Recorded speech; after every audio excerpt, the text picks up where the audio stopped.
এয়া মই ৰাতিপুৱা জল্দি উঠি একদম ফুলৰ পুলি এটা হাতত লৈ ঘৰতে পৰিৱেশ দিৱস প্ৰথম উদযাপন কৰিছোঁ আৰু এনেকৈ আৰু মোৰ ওচৰতে কাষতে অকণমানিজনী আছে মোকো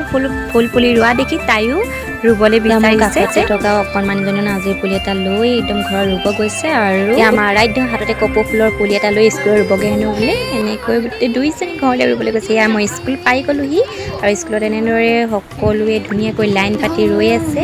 আৰু লাইন পাতি ৰৈ এনেদৰে হাতত প্ৰত্যেকে এটা গছৰ পুলি লৈ লৈছে আৰু এনেদৰে আমাৰ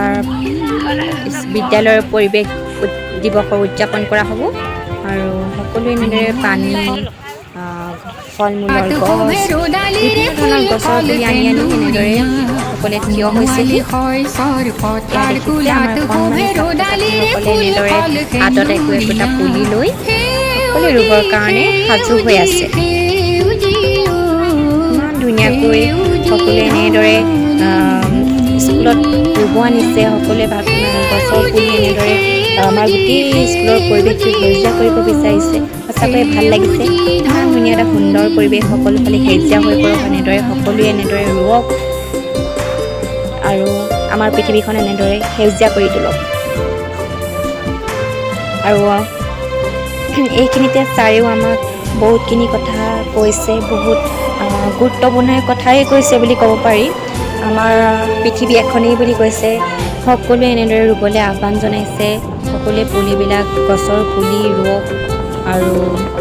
আমাৰ পৃথিৱীখন সেউজীয়া কৰি তোলক বহুত ধৰণৰ গুৰুত্বপূৰ্ণ কথা ক'লে আৰু আমি সকলোৱে এনেদৰে শুনি ৰ'লোঁ আমাৰ ষ্টুডেণ্টৰ লগতে গাৰ্জেনো আমাৰ মাজত আছে আৰু এনেদৰে সকলোৱে শুনি তেখেতৰ কথা গুৰুত্বপূৰ্ণভাৱে লৈছে আৰু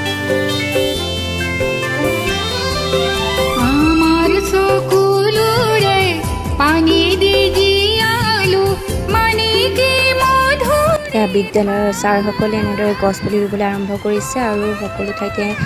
ষ্টুডেণ্টবিলাকে অনা গছ পুলিবিলাক এনেদৰে চাইডে ৰুই গৈছে য'ত যেনেকৈ আছে সকলো ছাত্ৰ ছাত্ৰীয়ে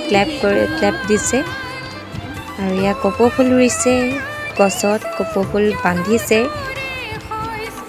এনেদৰে সকলো গছ ডিচিপ্লিনভাৱে ৰুই গৈছে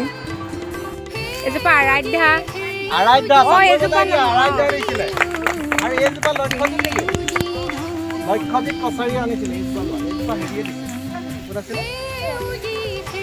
এনেদৰে ছাৰহঁতৰ লগতে ময়ো অলপ সহায় কৰি দিছোঁ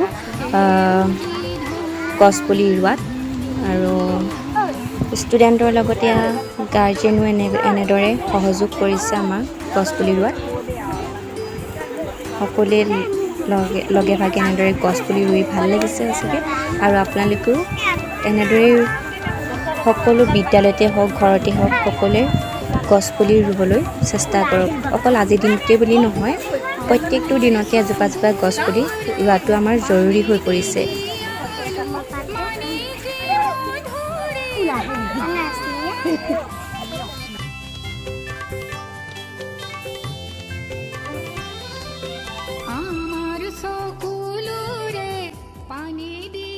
এনেদৰে আমাৰ গছ পুলি ৰোৱাৰ পিছত ইয়াত চাহৰ যোগান ধৰা হৈছে চাহত আমি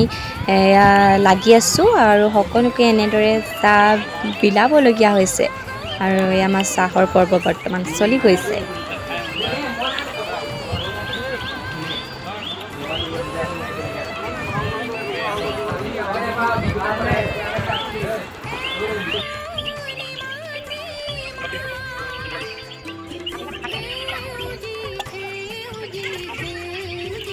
আৰু ইয়াৰ শেষত আমাৰ বিদ্যালয়ৰ ছুটি হৈছে আৰু এনেদৰে প্ৰাৰ্থনা কৰিবলৈ সাজু হৈছে আৰু আমাৰ এতিয়া আজি সোমবাৰ যিহেতু আমাৰ জাতীয় সংগীত গাবলৈ সকলোৱে এনেদৰে বুকুত হাত থৈ লৈ আমাৰ জাতীয় সংগীতটো গাবলৈ আৰম্ভ কৰিছে ও মোৰ আপোনাৰ দেশ ও মোৰ চিকুনি দেশ এনেখন শুৱলা এনেখন সুফলা এনেখন মৰমৰ দেশ ও মোৰ সুৰীয়া মাত অসমৰ সুদিনাত পৃথিৱীৰ কতো বিচাৰি জনমটো নোপোৱা কৰিলেও